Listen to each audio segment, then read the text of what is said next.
Hello, everyone, and welcome to episode 134 of the AutoTalk Weekly Wrap. Good morning. Yes. Now, I have a little bit of a play here because you know what? It's what are we at? Halloween today. Yeah. Which one should we go for? Should we go for the trick or treat graphic? Try The and dancing test skeleton? skeletons. Maybe the skeleton. The skeleton's pretty cool. The spooky frame? Ooh, no, too busy. Haunted corner? Oh, there you are. Haunted corner. Isn't that just looks like the warehouse on a Friday night before Halloween, doesn't it? Yes. Yeah. Yeah. No. Let's just go with the dancing skeleton. Okay, the dancing skeleton is cool. I notice you don't have a dancing skeleton. It's just me. What are you inferring there, Richard? Well, it's just look. Our streaming software came up with 6 options to pick today to run off. So yeah. All right, there we are. Best Not my 6. problem. It's not my yeah. How's it been this week? You sold a few cars. You been happy? Well, just saying off here, I seem to be that guy that always people think is just never happy with anything. It was a good start to the month of October. We started off with a hiss and a roar, thought things are getting a little bit better.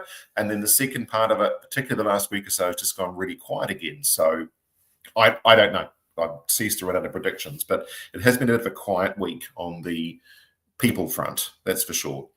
Maybe that's just us. I don't know, but I don't see a lot of people around. You know what? Labour weekend, because we sit on a pretty busy arterial road here through West Auckland, and you can use the sort of the trafficometer as a guide. It was super quiet on Saturday and Sunday, and anecdotally on Monday. There were just no cars on the roads through our way at all, just people. Everyone had evacuated Auckland.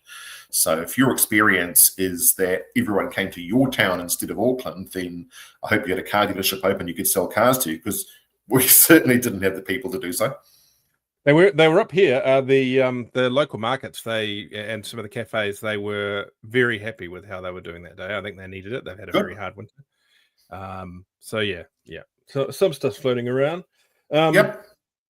Yeah. And you got to have a look at the Mustang briefly. I did. Yes, yeah. I did. Yes, I finally got my ass to sit and pedal a dark horse, albeit briefly, but in the rain, what's ever going to work out well with an overpowered Mustang and wet, slick, rainy roads? Just nothing good's going to happen, right? Yes. Well, I had to go to Auckland twice this week, which I freaking hate. Nothing wrong with you, Auckland. I just don't like driving down there that often.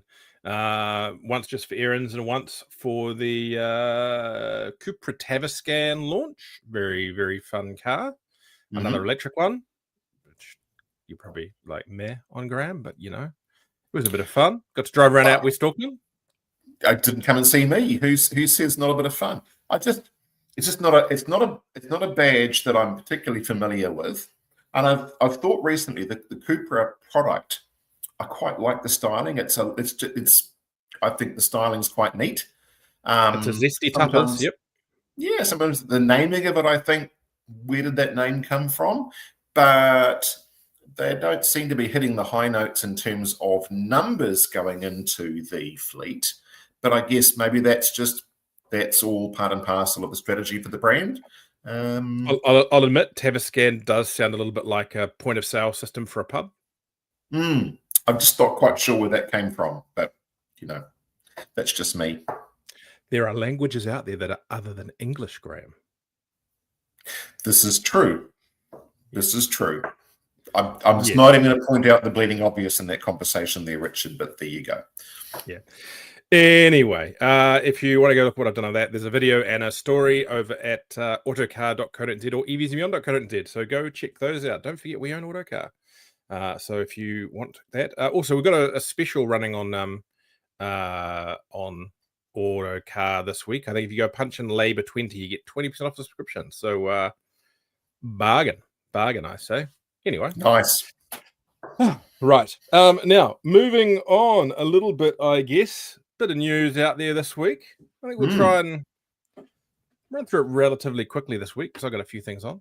It's busy Friday. It's a lovely Friday. Sunny out there. It is.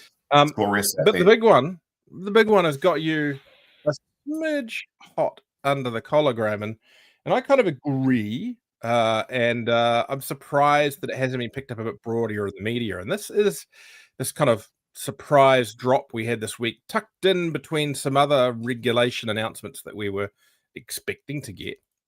And the government is considering mandating AEB and lane keeping systems for all cars, including used imports from the proposed date is July 1, 2027. The New Zealand Transport Agency is considering sweeping new rules that would require all light vehicles entering New Zealand, both new and used imports, to be equipped with automatic emergency braking, lane keeping technology, and for EVs and hybrids, an acoustic warning system to alert pedestrians. The proposal, detailed in a discussion paper released 29 October, forms part of the government's vehicle safety reform and represents the biggest potential upgrade to entry standards since electronic stability control became compulsory a decade ago. Mandating these features could mean more vehicles in New Zealand have them sooner, which may reduce the frequency and severity of the types of crashes responsible for the greatest proportion of deaths and serious injuries on our roads. So as I said, they'll be phasing that out from October next year for new model light vehicles, and then everything else from July 1, 2027. And there's some stuff with heavy vehicles in there as well. The used import market obviously would be the biggest exposed. Before we get onto the ranty side of it, before we get onto the fair objection to this, let's talk about the numbers a little bit first. The New Zealand does have a pretty crappy road safety legacy. In 2023, 341 people died and over 2,400 were seriously injured on our roads. Research cited in the discussion paper points to significant safety gains from the proposed technology. A Monash University Accident Research Centre study found that full autonomous emergency braking fitment across the light vehicle fleet could reduce fatalities and serious injuries by 8%. So my back of the chip packet numbers suggest that's close to 40 people that would be going home to their families who wouldn't have otherwise. While lane keeping systems could cut fatal crashes by up to 18% and serious injuries by 11 to 16%. So some pretty serious numbers there potentially that would keep people above ground and out of hospital. NCA notes these technologies address the crash types most common on New Zealand roads: loss of control, head-on and run-off accidents, which together account for nearly 2/3 of deaths and serious injuries. So yes, that is part of it. The agency is aligning with overseas markets, essentially prevent New Zealand becoming a target market for less safe vehicles, no longer eligible in other countries. Interestingly, I guess, as VS said in our last magazine out now, they're kind of wanting to avoid the whole dumping ground mentality. I think that kind of swings almost into that territory.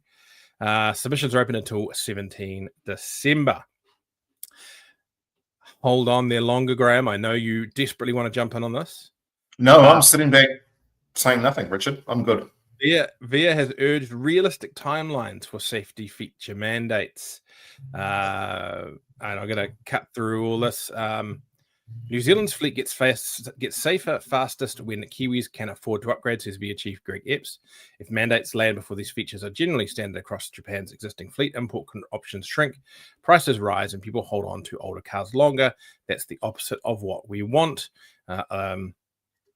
They've called for alignment with, or trying to align close to Japan's production reality. VIA recommends that they follow those. For AEB, the association proposes targeting early to mid-2030s for universal compliance with staged milestones and verified supply checks before each step.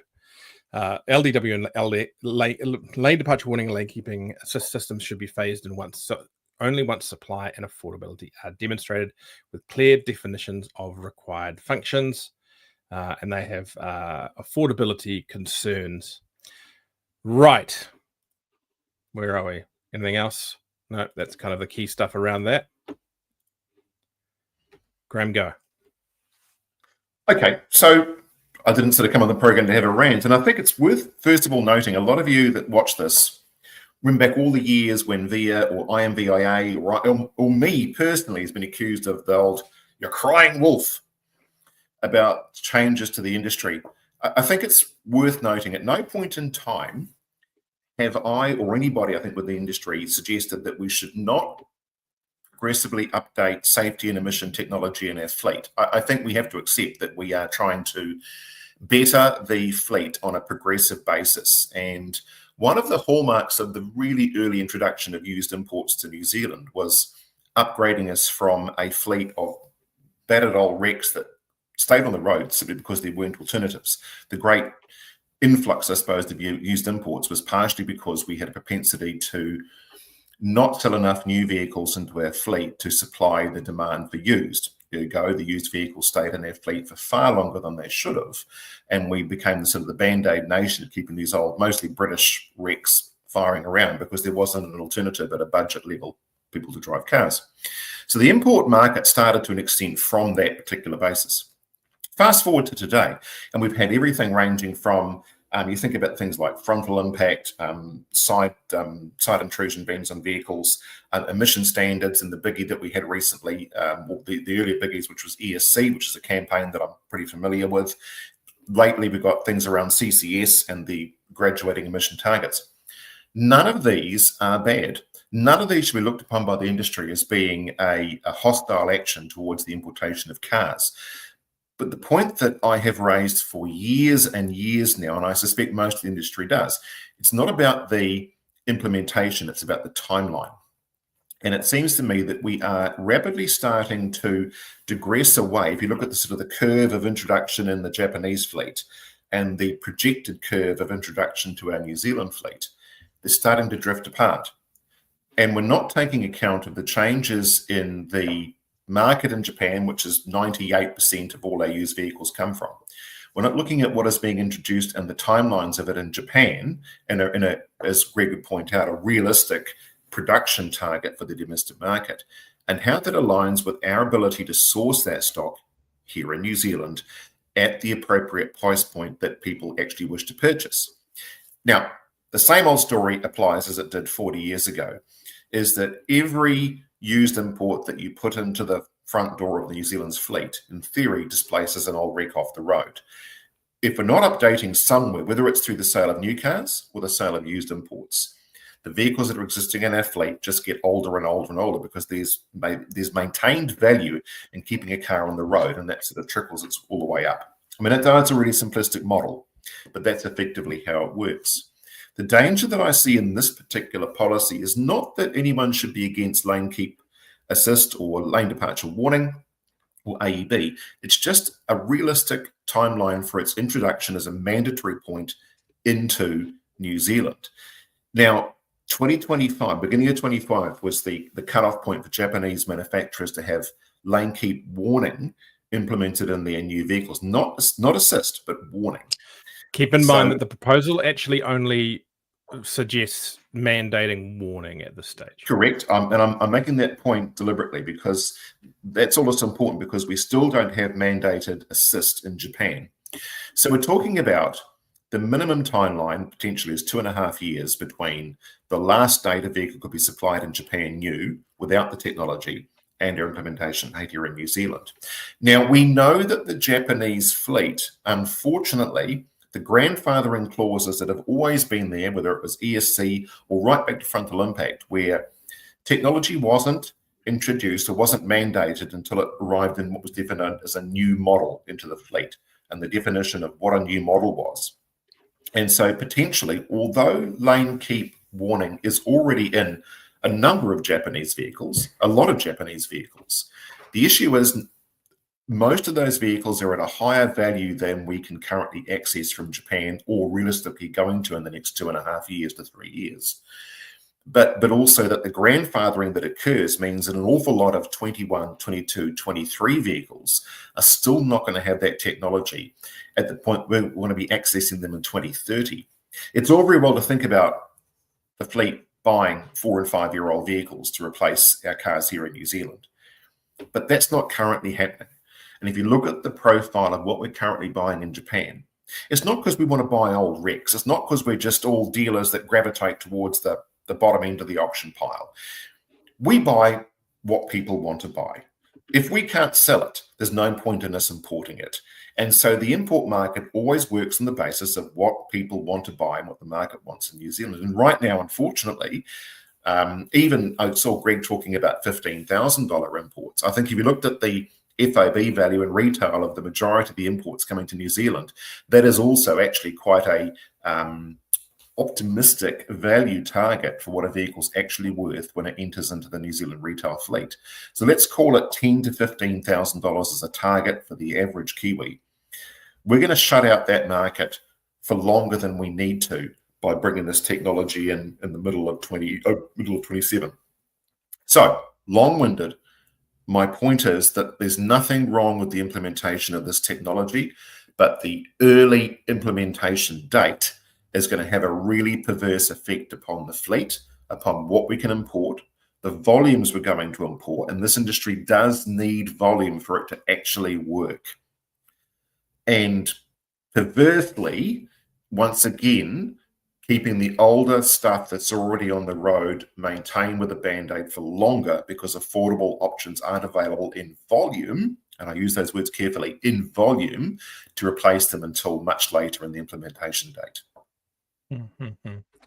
Look, it's interesting the timing of this, and I'm not saying I had any influence at all, but I feel there's been certainly more and more people asking the questions of, are we kind of hitting the bottom of the curve into what really is allowable for the good of the market to allow into the market as such.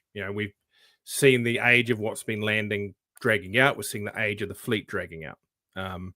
Average used input coming into the market now is floating around that 10-year mark, which is, I think it's a particularly old car these days. It's a 2015. It's not exactly an archaically old car, but the import trade does need, and I believe the import trade does need a reset on a semi-regular basis to keep it in good shape, right? And you may disagree with me, Graeme, but every time we've had a big reset, this ESC, frontal impact, the market has kind of settled in well. We've ended up, I think, ultimately with maybe ESC, there was some side effects with a better mix of fleet coming through, and you tidy up some of the fringe stuff. Look, some of the before the emissions code things, some of the just incredibly old, cheap cars that were being landed by certain people in great volume that were doing the fleet no wonders by arriving, and were there more as much as anything for a finance profit than anything else. So is this it? I mean, it is. Have they got the timing right? No. But I guess the argument goes for the government is that or at least for the agency, is that their intent is to reduce the number of people dying, improve the quality of the vehicles on the road in New Zealand. It's not necessarily in their mandate to have to look after what the best interests are of the industry.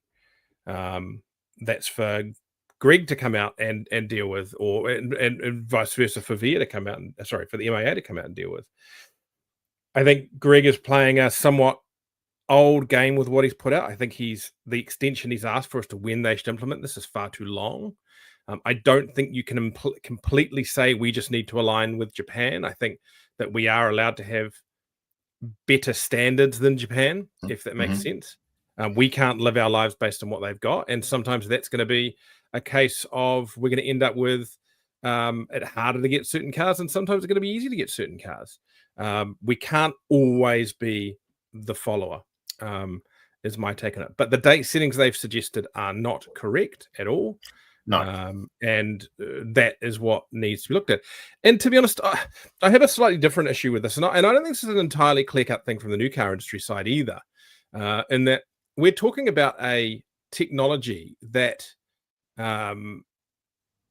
certain established brands simply can't get right. And I've picked up cars before and had people go at the car company, come and show me how to turn it off. And when it comes to lane departure warnings in recent times, in recent weeks. So it's I think it's delicate, and I know we did it with the ESC. It's delicate mandating for technology that you can turn off that has an off switch, and I think it's delicate mandating for something that isn't in some cases correct yet. Do I think they should do it? Yes. Do I think it's too soon? Yes. I think imports may be around. I think they should push new cars out for existing models maybe another year, and I think imports should be pushed out maybe another 18 months to 2 years. Now, that's not what VIA wants to hear, and that's probably not what some of your colleagues want to hear. But then that's my opinion, and like a bottom, everyone's got one. I think we do need to do better as to what is coming into the fleet, because and it's it's dog's going to chase its tail, right? There are people within the import trade, and there's people within the new car trade as well. Let's be very clear, both sides of the trade. That if you let them bring in certain things, for all the goodwill in the world about importing the best quality cars and the best, safest cars and improving the fleet, they'll bring in the junk. Let's not forget, right up until the last day of ESC, there was a brand or two in the New Zealand market that were importing base model versions lacking basic safety features that have been around the fleet for years. The new car market has been guilty of this in the past as well. But I think we do need to expect a little bit more from our trade. And yep, sometimes that is going to hurt volume. Sometimes that is going to affect what can flow through, or that some people can't replace their vehicle. But yeah, you get into Richard. There's an interesting statement you made there, and be very careful with that. You say that some of the trade, and we're not going to reference there's a model that we all know very well that entered into the fleet in great numbers. You've complained to me about people doing that kind of stuff, so don't you put this just on me. Hang on a minute. There's a point there that is, you have cutoffs for a reason. So commercially speaking, I don't want to see us wagging the finger at businesses that used the legislation start date to legally. So there's nothing wrong with the practice of having a large volume of those vehicles arrive in before the cutoff date and then sell them. It's a cutoff date. It's not the end of days. That's not what I'm talking about. That's not what I'm talking about. Questionable behavior. There's nothing wrong whether you like the product or you don't like the product. There's nothing wrong with working your stock up to the point of implementation. Do I agree with it or not? That's not relevant. Is there anything wrong with it? No, there's nothing illegal or immoral about managing your stock in terms of what you have up to a certain legislation start point. And we're talking about ESC here, and so it was a particular commercial vehicle, I'm sure you're referencing here, that was brought in the thousands prior to the implementation start date, and then trickled out on the market. Oh, it was SUVs as well. I'll name the brand to you afterwards. But yeah, look, but that's not really what that's an element of it, right? But I do think it's actually a bigger issue when it comes to the new car industry from that side. When that happens, it's very rare, I will admit, on that side, where you have people who are pushing the limits. Fine, but I guess my point is, it's not. I'm not trying to say it's not just the used car industry that plays this kind of stuff. But we've both spoken before about when you reach out and you get them before the around the emission code stuff and that thing. Certain companies that will just bring in the cheapest of the cheap, the oldest of the old, the lowest of the standards, because they can, and because there's a market for it, right? Yes, there's a market for it. People want to go and buy a $4,500 fresh import, $5,000. I know they're not exist at the moment. I'm talking about the past. A fresh import Honda Fit, put it up on tick and so forth, because that's what they can get. The question has to be asked, though, is that what's best for the fleet, allowing that stuff in, just because that's all those people can afford? Is that what's best for the fleet? Otherwise, if just whatever coming in is good for the fleet, then we might as well just go and switch over to following ASEAN as far as standards go, because it's already going to be an improvement, right? Yep. I've got a challenge on that. There's a number of different points you've raised. I'll challenge you on that one first of all. As a side hustle, some of you know, some of you don't. As a side hustle, I operate a trade-in purchasing and sale business. Okay, as a side hustle to what I do here. So I'm really aware, and particularly in that sub $6,000-7,000 territory. I am really aware of what the market does and it shifts. And I can tell you right now, with the ESC experience, for example, moving on forward, as the market tightens up, whether it's economics like we have in New Zealand right now, or it's supply chain issues as we've had in the past with ESC, it pushes the value of those old vehicles up. It does not remove them from the fleet. It actually inhibits their removal from the fleet, because a car that you might have considered just sending off to the great maker in the sky, or usually, to be fair, it's maybe one owner away. It's at that point where it's going to have another couple of 3 years left to life in the fleet, and then it's going to exit. There's actually value in doing some reconditioning and putting them back on the road, and often financed, and back in, because people can't afford to buy the $8,000, $9,000, $10,000 alternative. They've only got the $6,000, $7,000 to spend. Those vehicles, as we know, they're not being made anymore. We don't make all these brand new, used 15-year-old cars, but people often are in a budgetary situation. That's all they can afford. We just want to make sure there's a supply of good stuff coming down the pipeline, so they're not genuinely having to buy tarted up crap to make it work for them. It'd be nice if everyone had $10,000, $15,000 to spend on a used car, but often they don't. So there's a perverse effect with the market shift. But the bigger point I wanted to make, Rich, is you touched on about how their intervention was required in the fleet on a regular basis to keep the updating going. We already have a de facto age ban back to 2012 with the current emission standards we have. And so we can't import anything older than 2012 anyway. But the bigger picture is the changing, we used to call it the clean car standards. Let's just clarify that. That means that our de facto age ban, as you say it, is only 1.5 years different from the average age of the fleet, which means that, and even if we took that 2015 point, none of those vehicles coming in older than that 2015 line are doing the age of the fleet any favors. Neither is our keeping all our vehicles in the fleet for longer than we actually should. Globally, fleets are aging around the world, Richard. It's not just good old New Zealand that has this issue anymore.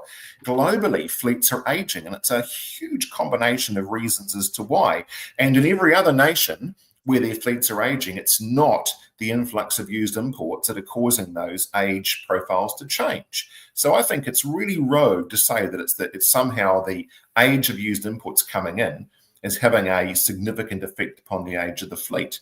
Yes, you can bring in a 2012 vehicle today. The point I was trying to make was the changes to CCS and the legislative changes we see coming on through, even with the relaxing of some of those things, we already have progressive series of standard updates now coming through to 2030 that are going to inhibit those vehicles coming in anyway. It's going to make it tougher and tougher and tougher.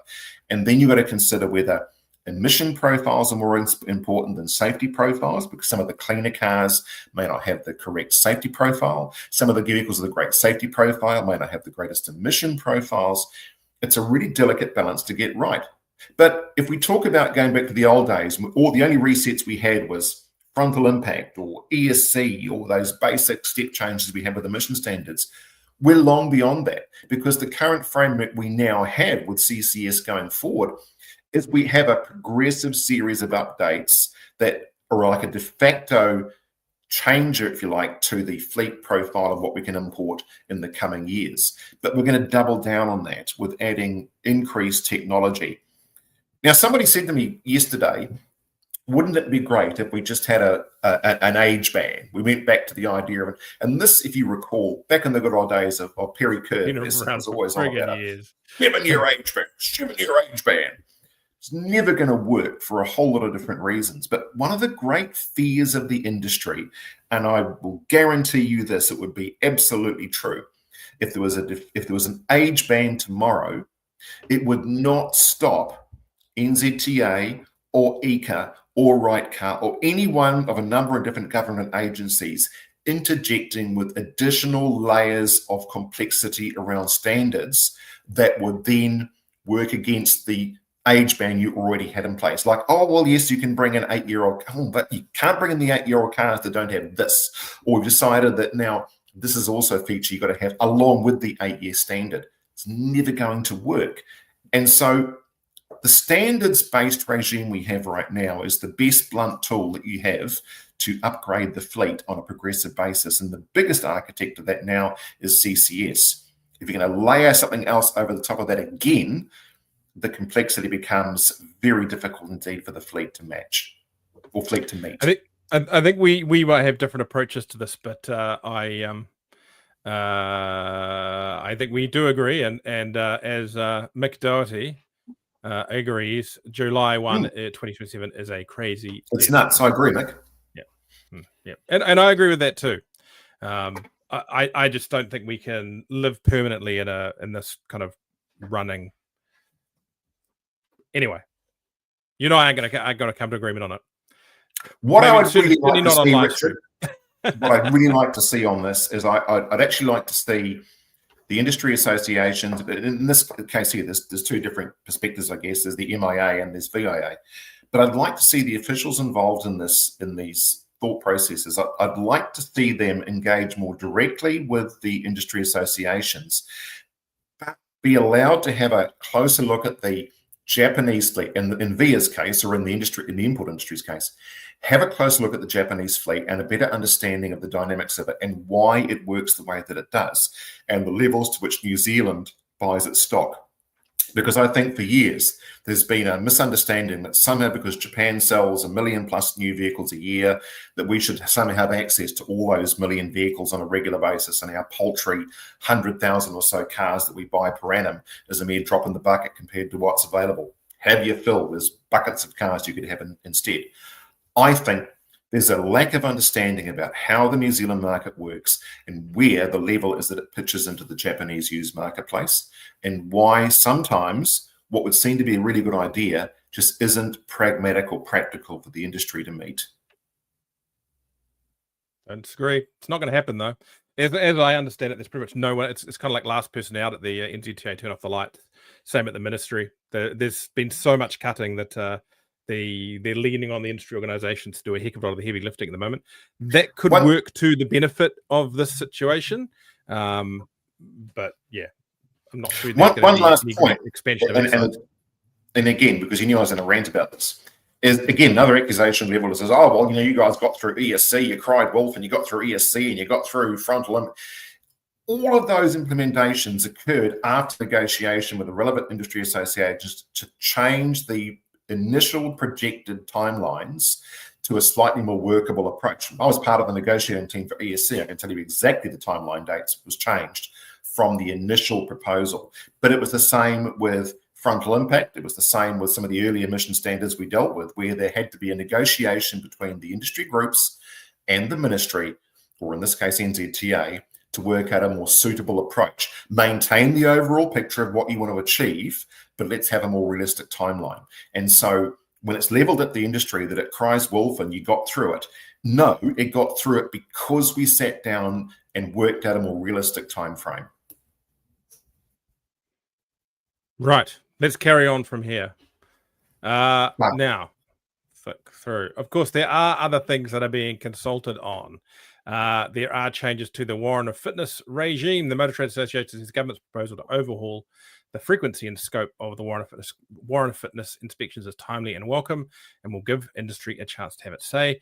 Didn't we do this a few years ago? Whether the WOF is fit for purpose has been a talking point in the industry for years. We'll be encouraging all businesses to have their say on proposals, whether through MTA or direct to government. This is an important conversation to have, MTA Chief Executive Lee Marshall says. Under the proposals, the first WOF for new vehicles will be issued for 4 years. Vehicles aged 4 to 10 years would require a WOF every 2 years, and vehicles over 10 years old would need an annual WOF. The government also plans higher fines and demerit points for unsafe vehicles, alongside increased public education on vehicle maintenance. Marshall says the association appreciates the intent to keep motorists' lives easier and supports greater education to keep unsafe vehicles off the road. I think there's big... I'm very cynical on this. I think the NZTA needs to sort out some of the issues within the driver testing scheme before they go messing with the warrant of fitness scheme. Because you need to start verifying that. And I think the KSDPAs in New Zealand do a fantastic job, and I'm not trying to blight them with anything, but clearly there's some issues at a inspector level certainly on the driver side stuff. And I would suggest that rot could be elsewhere as well, and that they will need to be working on that. What'll be 2 cases in the last few weeks now. Yep.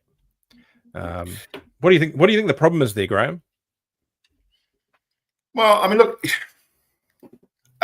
just quietly, as they say, between us all in the industry, I think most of us in the coalface of the industry understand that there's a lot of rot within the testing regime.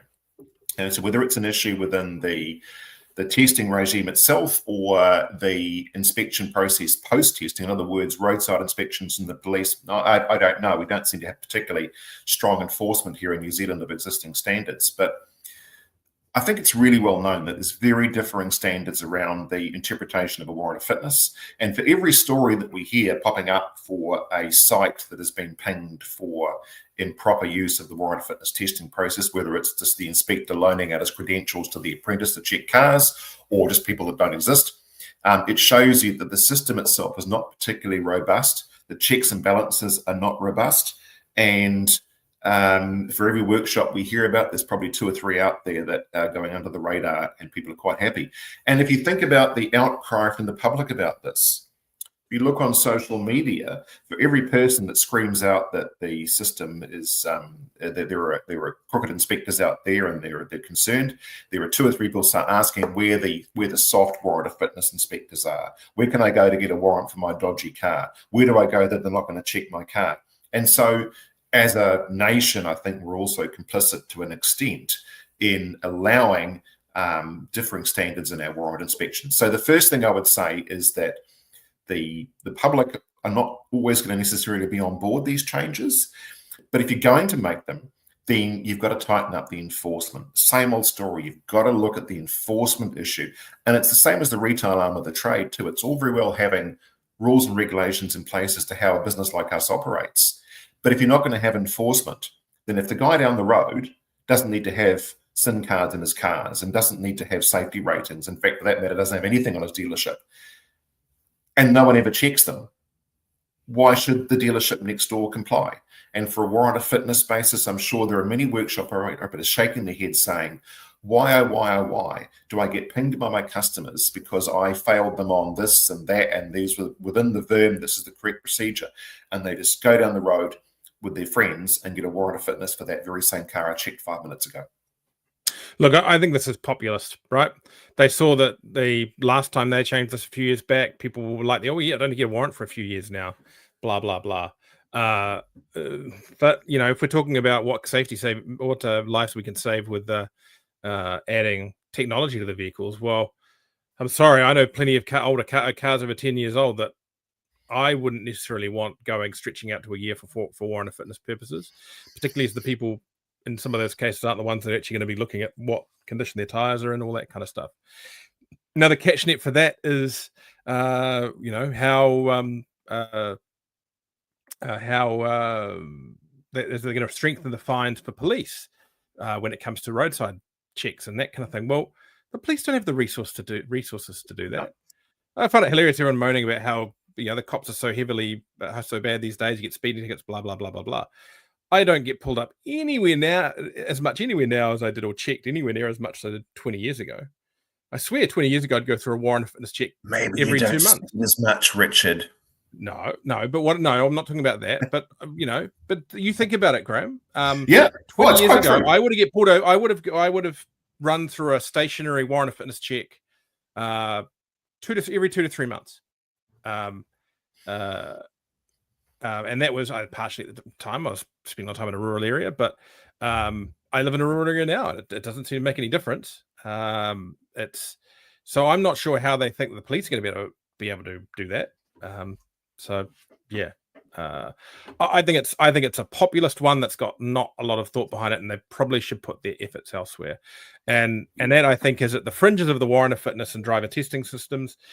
You know, the compliance system, the entry compliance system, is so heavily regulated and well run that I don't get why they can't apply some of those checks and balances to the broader market. It's funny because there's a phrase that we often use to customers, and they talk about the vehicle safety, looking at a vehicle. We say, look, it's just been through compliance. It's probably the hardest inspection this car will ever get in its entire life. And it's quite true. It seems there's such a huge gulf between the entry certification standards for a vehicle in New Zealand and the minute it rolls out the door, have at it. It'll never get checked again to that level in its entire life. I agree. It's one of those, if you think about it, it's probably not a bad idea. It isn't. If you think about the 4-year workaround for new cars and out to 10 years for two-year warranty fitnesses. I'm not convinced on that though, because I've seen plenty of 2 to 3. I think the 2 years was good. I think 3 years is good, but I've seen plenty of new cars 2 years in where the tires are getting distinctly average, or those kind of basic. They're going to be distinctly average. I mean, you can pass a warranty fitness today with tires on your car, and in 2 months' time, those tires are a fail. A warranty fitness is a snapshot in time. And if you think back to a point that was raised also, I think by Vish yesterday, in Australia, for example, in most states, you're only required to get a roadworthy when the vehicle sells, and we don't seem to see a vast number of vehicles in Australia being driven around with. I understand that today. That old thing that people go, "You're in Australia." It's not true anymore, though, is it? That's in like 1 or 2 states, and even then, it's under some pretty tight situations. Most states don't have an annual inspection. Really? Let me ask ChatGPT. That bastion of all knowledge and truth. Yes. But again, while you're doing that, I'm sure there'll be a lot of testing station operators right now that are going to be busily writing off angry missives to their local minister about this. But the reality is, in an ideal world, I think this is actually not bad legislation. It's designed to sort of bring down the costs, I suppose, and the issues of inspection intervals and having to get your car dragged down for warranty fitness every year. I just don't know if New Zealand motorists are, and I'll say this carefully, if they're mature enough to deal with the onus of maintaining a vehicle all by themselves. And I don't believe the police for a minute have the resources to police those standards to ensure that they're being maintained. So New South Wales has annual inspections. Northern Territory is after they hit 10 years, every 12 months. ACT after they hit 6 years. Victoria is still on that old system. Queensland is some vehicles. But unclear on the details. There's certain categories. Well, so look at Victoria. So we're going to have a quick ticky tour around Melbourne for a second. Shall we just transport ourselves there magically? I don't see. And again, I know this is just road numbers, but I don't see that we've got 1,000 vehicles falling off the road every month in Melbourne because they haven't been inspected. But the issue is that we're not good at maintaining vehicles ourselves here in New Zealand. We're crap at it, or we just willfully ignore it, and we haven't the resources to police it on the road. Yeah. I gave up on that old Australia doesn't have it analogy years ago because I gather it's not as clear as that these days, as has been applied. Where are we? I've got a full table now. Western Australia, first registration, lapse registration, modified vehicles, commercial vehicles. It's like taxis, ride shares, pretty much everywhere need them on a semi-regular basis as well. Yeah, of course. Yes. There we go. Right. Where are we? A couple of things before we go. Richard joins Farazon brand. McDonald expands Volkswagen role. So Kevin Richards has been appointed Farazon brand manager with Nordic Distributors, the new distribution division with the Giltrap Group, after departing his role as Volkswagen commercial general manager. It's quite a departure because he's pretty much known as kind of Mr. Volkswagen commercial vans. And that means that the passenger and the commercial side of the businesses have come quite a bit closer together under the control of Chanel McDonald. Probably a sad loss for Volkswagen, but Farazon, and if you jump on the EVs and Beyond YouTube channel, there's a review last week of the start of this week of the Farazon van from me. A lot of potential in that brand, I think, but potential. Good score for them there. Tesla has posted a record of $45.1 billion of revenue in Q3. Tesla reported record quarterly revenue of $45.1 billion in the 3 months to September, up 12% year on year, driven by strong vehicle deliveries and energy storage deployments, despite a decline in operating margins. Crap ton of Tesla selling there. Mr. Musk gets richer and richer. Yep. And Councillor calls out anti-EV. We discussed this last week. Calls out anti-EV propaganda after fatal bus fire. North Shore Councillor Richard Hills has criticised the spread of misinformation following last week's fatal collision between a car and an Auckland Transport electric bus, calling out what he describes as bizarre anti-EV propaganda on social media. Just like all types of vehicles, there will be times we sadly have EV bus collisions and or fires, and we know batteries can be harder to put out, Hill says. That's why there are safety systems and technology built in and around the batteries. We've discussed where it started. But interesting that it's been picked up by a local council, although irrespective of whether he's right or wrong, and I think in this case he's absolutely right. What role a councillor has to play in that information, I'm not so sure, but he is right. Well, Auckland Transport is a council organisation. Okay, point taken. Yeah. And lastly, TyreWise. They've collected 1.12 million tyres in the 3 months as the scheme expands. New Zealand's nationwide tyre recycling scheme, TyreWise, recorded more than 1.12 million end-of-life tyres, including for processing and recycling between April 1 and June 30, with the 19,000 collections booked by 6,500 app users over the 3-month period. That's a lot of tyres. It's a lot of tyres. Are they managing to find the appropriate uses for them? That's not a trick question either. I'm just genuinely curious, as the volume ramps up, have they got the usage, the end use pathway in place? He says processing capacity remains tight in parts of the country, particularly the South Island. They're actively exploring ways to expand infrastructure and link with projects like the NZ Transport Agency Rubber in Road initiative. Rubber and Road's quite popular, I gather. So, yes. Okay, good. So that's it. That's it for this week. That's the week. Enough ranting from me, eh? Yep. I may not be around next week. I'm in Australia, but we'll see what we can do. Yes. So a few big contentious things out there. We'll see.